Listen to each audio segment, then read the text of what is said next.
2015 BMW i8, and more than a decade later, this car still looks so sharp and so modern. Back then, it was obviously trying to be futuristic. Even today, it still looks futuristic. You don't normally see that a decade plus later. And here's the crazy thing. You can pick one up today for $35,000 to $60,000, which compared to its MSRP of $140,000 is an absolute bargain. But we're going to see if it's actually worth the money. We have a 1.5 liter turbo inline 3 that makes 228 horsepower, 236 pound-feet of torque, powering the rear axle, plus one electric motor, which gives you 129 horsepower, 184 pound-feet of torque on the front axle, for a combined output of 357 horsepower, 420 pound-feet of torque. So this is a plug-in hybrid, and the electric range is around 15 miles. It's rated at 28 mpg using the gas motor only, and around 300 miles of range with an 11-gallon tank. Now, in terms of transmission, we have a 6-speed torque converter automatic transmission for the rear, for the engine, and a 2-speed auto for the front electric motor. The car weighs in at 3,455 pounds, and for a car of this type that's more than a decade old, you may say, wait a second, that's actually lighter than I expected. And the reason why is because it's actually built out of carbon fiber reinforced plastic with an aluminum chassis as well. Now, we have double wishbone in the front and multi-link in the rear with electric power steering, 20-inch staggered wheels, 215 section width in the front, 245 in the rear. And this is BMW's second i model. The i3 was the first, the i8 now the second. And the hope here was to make a futuristic, environmentally friendly, high-performance vehicle. They made 20,000 units between 2014 and 2020. And if you think back to the MSRP of 140K, it was competing with the Audi R8, the Porsche 911 GTS, and the 911 Turbo. But now on the used market today, it's one of the cheapest cars you can buy with a carbon body and butterfly doors. Looks so cool. The owner, Alice, actually wrapped these lighter silver areas and added these blue stripes, which I think makes the car look very, very sharp. That two-tone, and I love this, right? The way that this channel just, love it. So cool.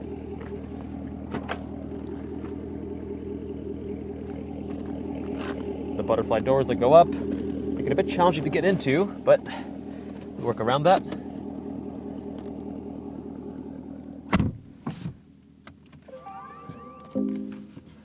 A familiar interior because this is very much BMW of the era, from the switchgear, the shift lever, etc.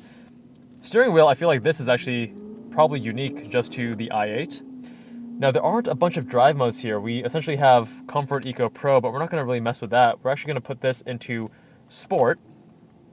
So get down to drive, shift it into Sport, and the engine comes alive.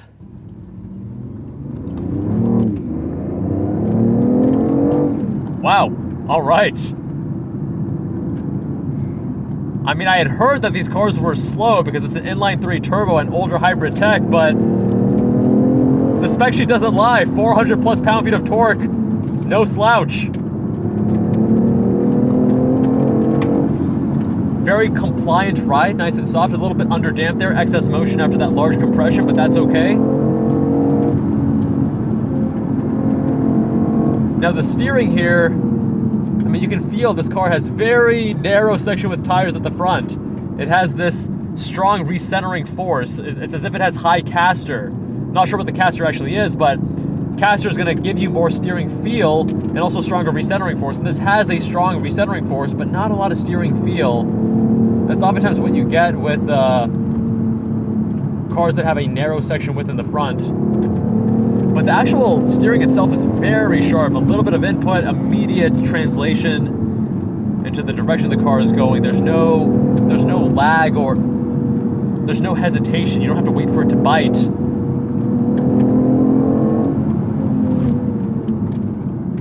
Nice solid brake feel, very, very linear, not mushy. These shifts, you get a little bit of that growl, that snarl from the inline 3. And they're decently quick. Oh, come on. Okay, very conservative downshift logic though. Rejecting a downshift, I had to get it so that it would only, go into second at 5,000 RPM despite having a red line at 6,500. Very conservative. And this car, for 35 to 60K, has some of the most incredible street presence. You got the butterfly doors. The car still looks futuristic and wild. more than a decade later, I think BMW knocked it out of the park, design and styling wise. Even if it's not classically beautiful, it is a head turner, and I think it does look like it belongs in Tron, right? Or iRobot or something, some kind of futuristic movie. The chassis itself feels decently stiff as well, decently rigid, and the suspension here, you know, you have a good amount of compliance, and for a car that's weighing nearly 3,500 pounds, having this level of body control with this level of compliance is actually impressive. It's not the best body control. You do get a bit of dive and squat and roll.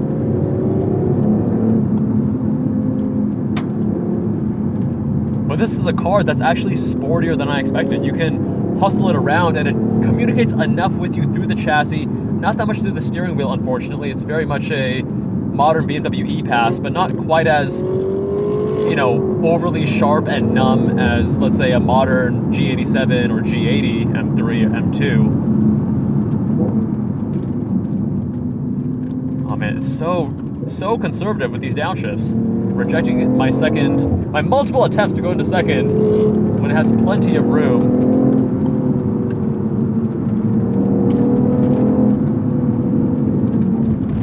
Yeah, the steering actually has more texture than the modern BMW steering racks, but it doesn't really give you maybe just a touch of that dynamic loading mid-corner, not very much at all. But the thing that actually throws me off a little bit, or at least in the first couple minutes of driving, is that it's lighter on the center for the first few degrees, and then it bites, which again, that might be related to that narrow section with rubber.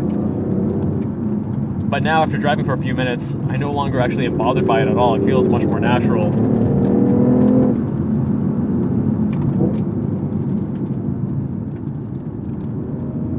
I love the various noises the car makes too. The inline 3, I think some of these are piped in noises as well, but even when you start the car, get into reverse, it makes these various, you know, futuristic sounds that add to the drama and the appeal and make the whole package feel more cohesive.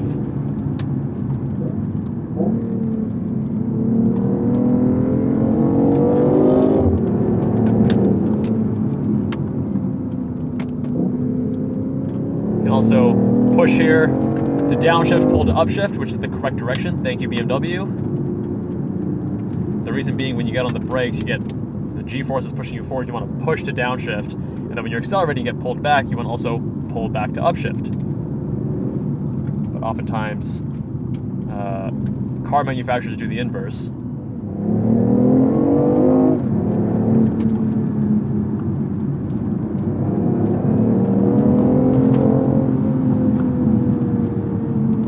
Yep, she can boogie. You can hustle.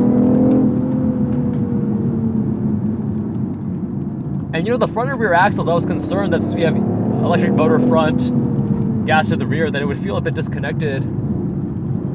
This actually feels pretty cohesive.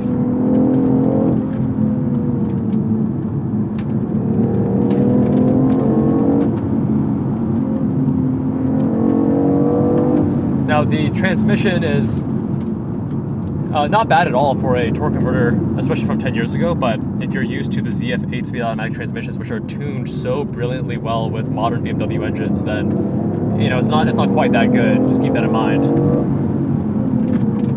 Oh yeah, the nice, good brake pedal feel, actually. Really surprised by this car. I never really considered this much of a driver's car, but it drives better than you'd think.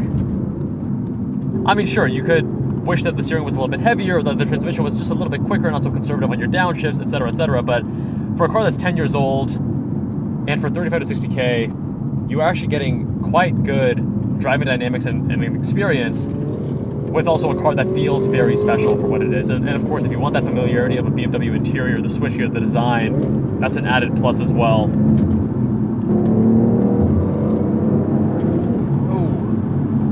Might have actually bottomed out there at the rear.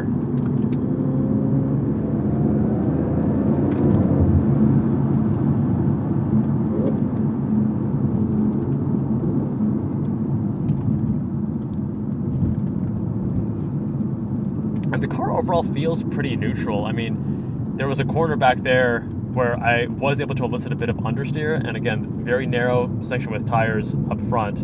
So I'm sure if you wanted to dial that out, you could add additional rubber.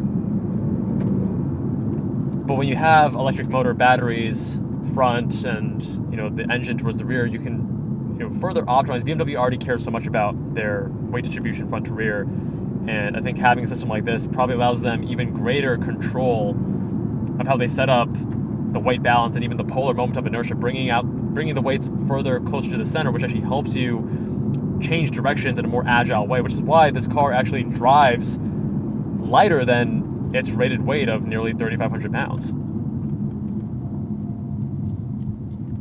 So overall, a very cool and very much slept on car from BMW, and for 35 to 60K on the used market today, I think you're getting a ton for your money. Big shout out to the owner, Alice, for letting me review her BMW i8. Go check her out at Alice's Autos on YouTube, linked below. And if you want your car reviewed, visit us on jubbalandcars.com. Fill out the form on the homepage, we'll be in touch. And since you enjoyed this video, go check out this one right up here. Much love, and I'll see you there.